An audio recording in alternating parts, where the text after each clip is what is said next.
Sa medicinske strane stvari su jasne, 12 mjeseci bez menstruacije i to je to, kažu. Dijagnoza završena, život ide dalje, ali ono što se stvarno dešava ne stane u tu jednu rečenicu. Počinje ranije, traje duže i često je mnogo neurednije nego što bi iko htio da prizna.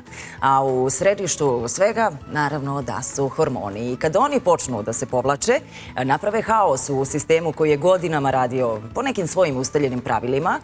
Hormonska terapija može ublažiti simptome, ali nije univerzalno rješenje i ne ide baš tako na slijepo, a postoje naravno i druge opcije. Ali šta je tu najvažnije?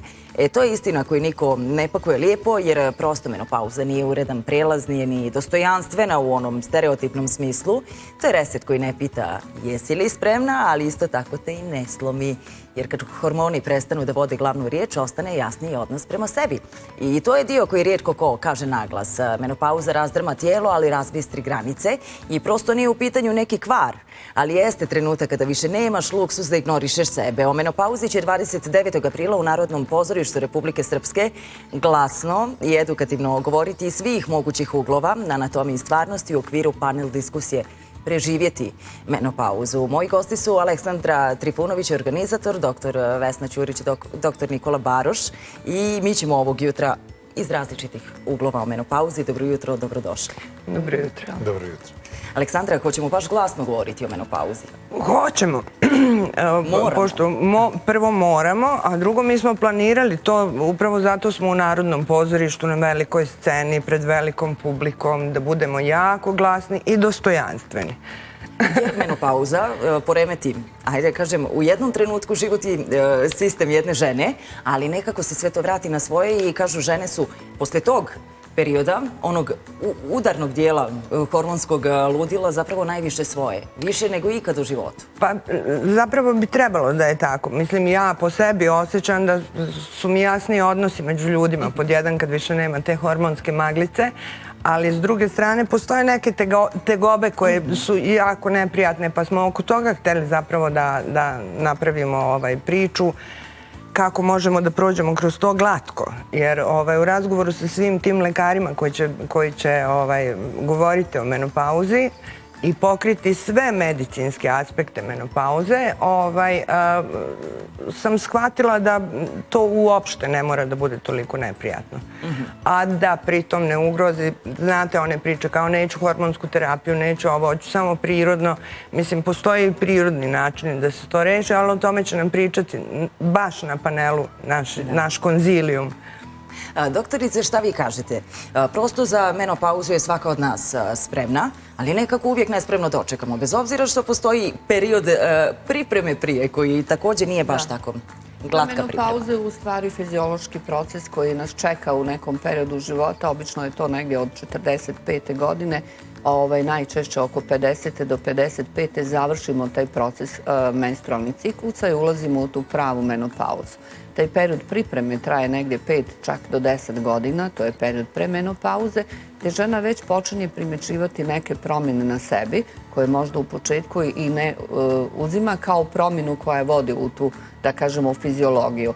Počinje se mijenjati, burnije reaguje na neke situacije koje ranije nije reagovala, ima promjene možda u smislu netipičnih, ne još uvek možda promjene u ciklusu, ali recimo kraći, duži ciklus, izraženiji PMS, onaj period predmenstrualno, kada žena počinje da se ljuti na sve, kada joj sve smeta, kada plače, kada je razdražljiva, kada se povlači u sebe, a onda u jednom trenutku normalno tijelo u tom disbalansu hormona počinje da mijenja i naš menstrualni ciklus, koji za većinu žena je u stvari prvi znak da se nešto počinje dešavati. Ono što mi moramo da znamo da je životni vijek žene sada mnogo duže nego ranije, da je to sad negdje u prosjeku 77 godina za naše područje i da 1/3 života provedemo u tom periodu koji ide nakon tog burnog, da kažemo, perioda hormonske ravnoteže, jer u stvari disbalans hormona je taj koji utiče na sve promjene u našem organizmu. Hormoni su idealni kad su u ravnoteži. Oni nama kontrolišu kompletno metabolizam, reproduktivno zdravlje, kontrolišu nam kosti, kontrolišu zglobove, kontrolišu krvne sudove, kožu, sluznicu. Znači sve te promjene koje žena počinje primjećivati počinju da se dešavaju na svim organima, jer naše tijelo je u cjelini da kažemo, u cijelini moramo posmatrati. Znači, ne možemo samo odvojiti to da pripada ginekologu kad dođe do promjene u ciklusu, jer ta promjena u hormonskom statusu, posebno promjena u nivou hormona estrogena i progesterona, koji su u stvari osnovni hormoni i najvažniji hormoni žene, pa uz to dodamo i testosteron kao dio, da kažemo, muškog hormona koji u našem tijelu ima određenu ulogu. Kada se to poremeti, onda imamo više ili manje tegoba.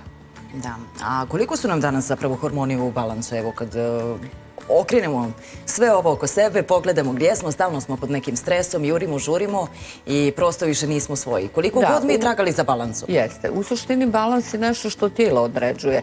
Balans hormona je nešto što mi nosimo jednim dijelom u tom nekom idealnom periodu reproduktivnog zdravlja, to je od 25. negdje tamo do 40. godine, kada računamo da kod većine žena postoji jedna fina ravnoteža i jedan fini odnos između estrogena i progesterona u tom periodu menstrualnih ciklusa.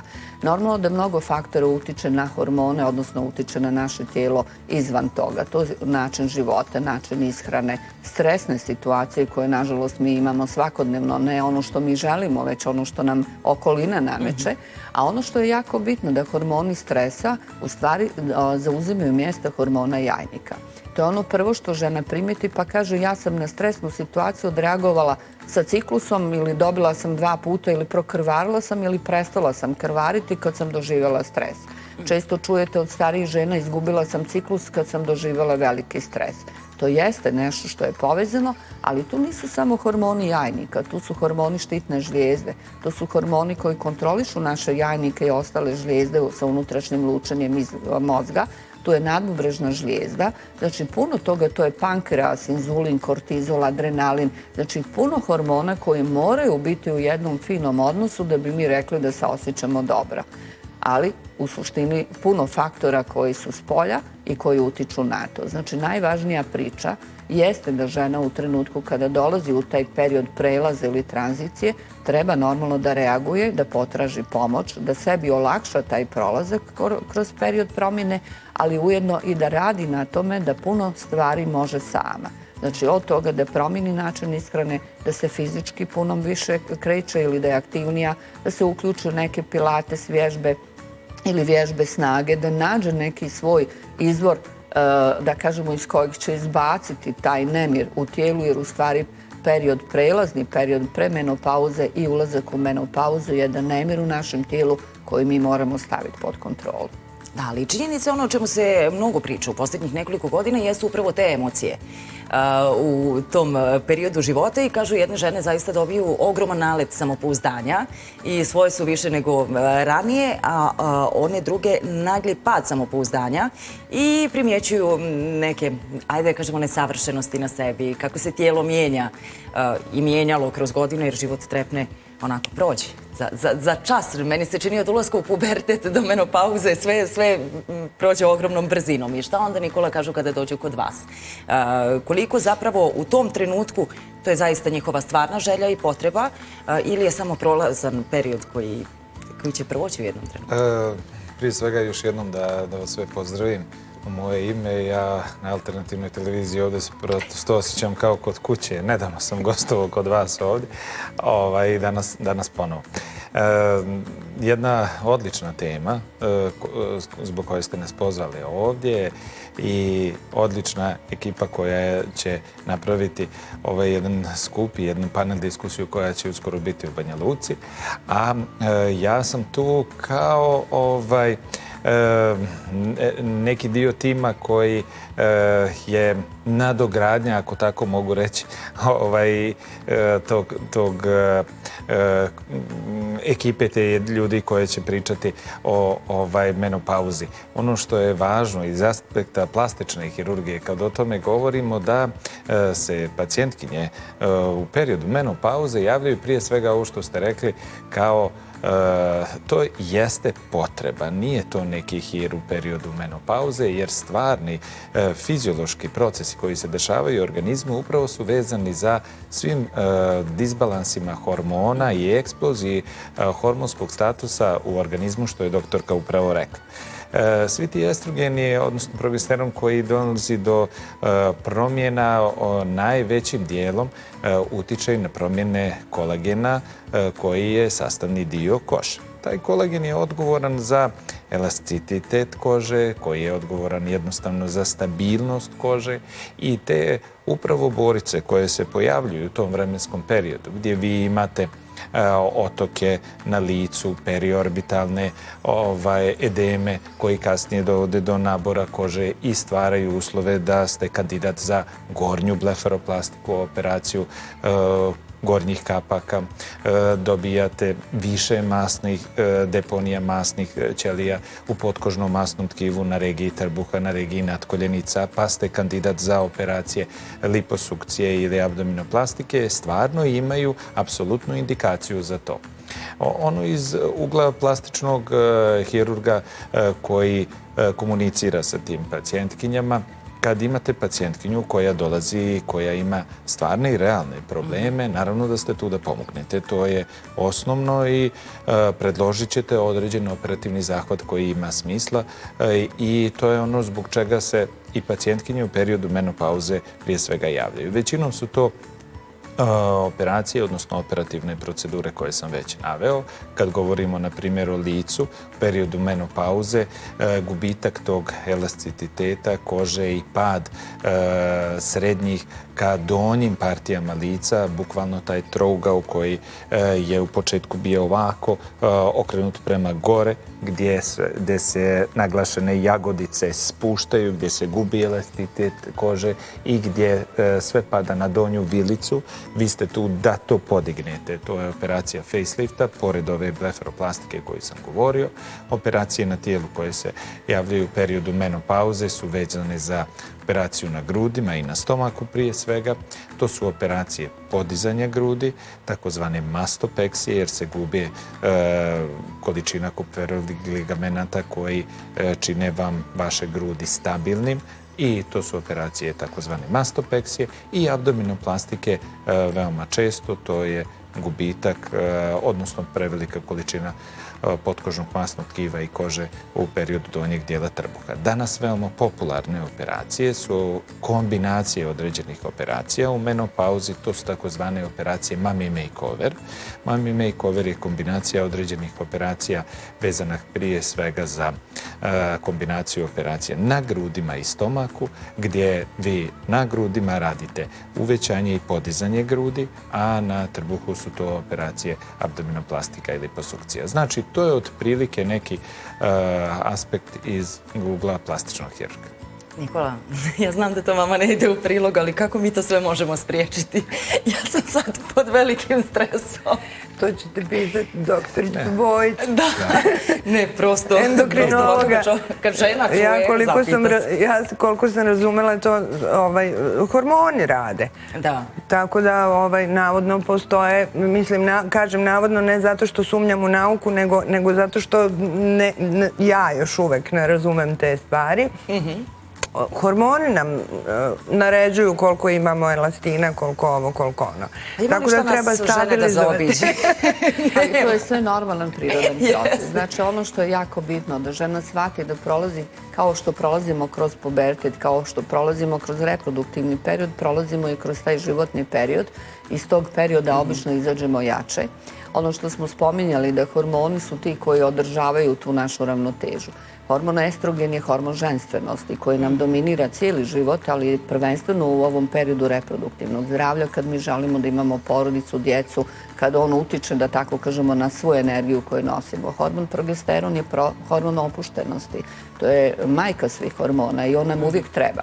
Hormon testosteron koji utiče u našem tijelu žene je hormon odlučnosti i zato većina žena kada prođe ovaj prvi period kad se šokira šta se to dešava, zašto se to meni dešava, a mora se desiti jer ne možemo to izbjeći, on je taj koji nama pomaže da se osjećamo odlučnije, da smo više snažne i da se onda borimo za sebe. Znači onog trenutka kad žena uđe u jednu ponovnu ravnotežu koju je uradila zajedno sa strukom. Znači, uvijek treba tražiti pomoć struke kada osjeti da ima potrebu. Ako mi uđemo u jednu ravnotežu, onda će ona biti mnogo odlučnija, samosvjesnija i vjerovat će više sebe. Ja uvijek kažem svakoj pacijentici, pogledajte sebe u ogledalu i recite ja sam najbolja, najljepša i najvrednija. Ja sada odlučujem u svom životu. A sve ono što možete popraviti, na ono što možete uticati, a puno toga sigurno možemo, treba iskoristiti. Sporiji metabolizam, promjene u radu i odnosu inzulina su nešto što stvara podlogu i zadržava na stomaku, zadržava višak masnog tkiva. To je jedan od mehanizama zaštite našeg tijela. To je naš treći jajnik. Kada prestane jajnik da radi, onda na masno tkivo preuzima ulogu jajnika i održava tu neku finu, pod navodnicima, malu ravnotežu, jer estrogen utiče na elastičnost krvnih sudova, pa nam povećava mogućnost i problematiku, jer većina žena ulaskom u menopauzu ima problem visokog pritiska, ateroskleroze, sklonija je, nažalost, moždanom i srčanom udaru. Javljaju se promjene na kostima, jer se gubitak koštane mase dešava mnogo brže, pa dolazimo u problematiku osteopenije ili osteoporoze, to su kasne posljedice menopauze, i normalno imamo problem sa urogenitalnom sluznicom, odnosno urogenitalnim traktom. Estrogen je taj koji održava elastičnost i stvara kolagen. Kada nema estrogena, nema ni dovoljno kolagena, istanjuje se sluznica, istanjuje se koža, smanjuje se zadržavanje vlažnosti ili vode. Automatski mi ulazimo u problem koji je vrlo čest, a vrlo malo o njemu se priča. To je problem vulvovaginalne atrofije, suhoće, neugodnosti koje se javljaju u vidu problema sa urinarnim traktom, čestih upala mokrašnih kanala ili sluznice, stres inkontinencije ili nekontrolisanog bježanja urina. To su konkretne stvari koje žena ima i na koje možemo djelovati. Dobro, ja sad ovako malo razmišljam. Jesmo vas uplašili? Ma ne, ja razmišljam u ovom trenutku zašto nam niste doveli psihoterapeuta da pitam šta će se desiti sa hormonima. Mora neko da dođe i u pozorište, ne možemo sve da vam dovedemo. Znate šta, ja sam sad razmislila, ok, nas u kući onda će očekivati moja menopauza, jedna adolescencija i jedan pubertet. Sve u isto vrijeme, pa to će da bude rock'n'roll. To je uobičajena kombinacija za te godine. Sjajno. Zašto da dođemo na ovaj panel, zašto je važno da i žene koje još uvijek nisu ni u perimenopauzi dođu, otkriju odgovore na određeno pitanje, da negdje ne dožive. Iako sam ja upućena, ja stalno čitam o tome. Da, sve smo upućene, ali stvarno budemo u stresu. Mislim, stvarno se iznenadimo. Ja sam se iznenadila svoje slici u ogledalu, mislim. I odmah sam zvala doktora Baroša da ga pitam, je li to baš mora tako da... Sve, ali mislim, šalim se naravno, ali s druge strane se i ne šalim. Stvarno budemo zbunjene i stvarno imamo tegobe. I sad, između ostalog, to je jedan od motiva zašto nam je menopauza prva tema, jer je prosto najupadljivija. Kad razmišljamo o temama o kojima se ne govori, evo je kao, pa evo je. Baš je upadljivo zaobiđena.